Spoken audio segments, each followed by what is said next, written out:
Okay, you guys, one last question. I was going to do this problem, but it's so similar to the one above, I don't want to waste your time, nor do I think you guys care to waste your time.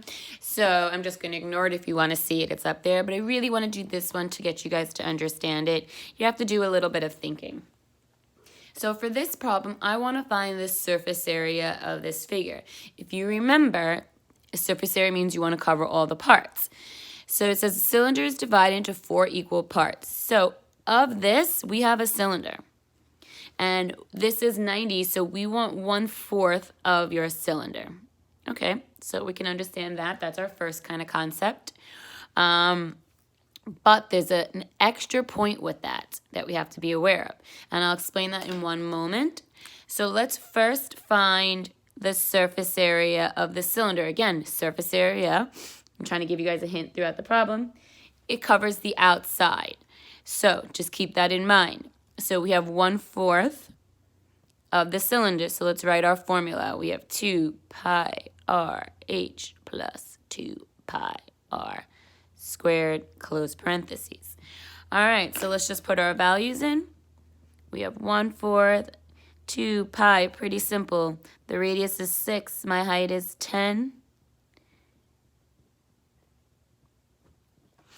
And I want exact, so put all of that in your calculator.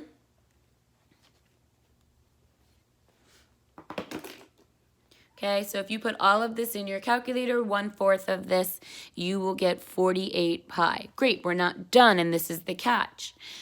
48 pi is just the surface area. The surface area is the outer portion of the cylinder. So it's the outside. So if you can picture this being 3D, picture this shape. It's really hard to kind of do it. But picture what you have here is, if I kind of can draw, which we all know I can't, it's kind of cutting in and cutting out. And then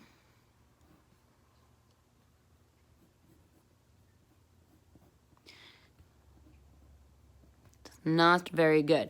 But picture you have this cylinder and you cut out this portion. You cut out a 90-degree portion of it, right? So I know this is a terrible picture.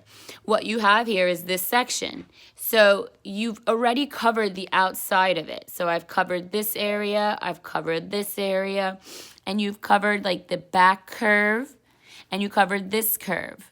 No, sorry, you just covered this back curve. So again, think like this is outside. So I covered the top, the bottom, and just this curved out here.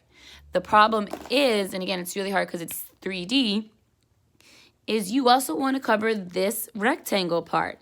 This rectangle part is of this side, because picture that was taken out. And this rectangle part, which is like the bottom. Again, I can't do it because it's really hard because it's 3D. Drawing the bottom of it. So if try to visualize, I cut this out, your surface area just cover the outside, and then you have these 2 rectangular pieces that you also want to cover.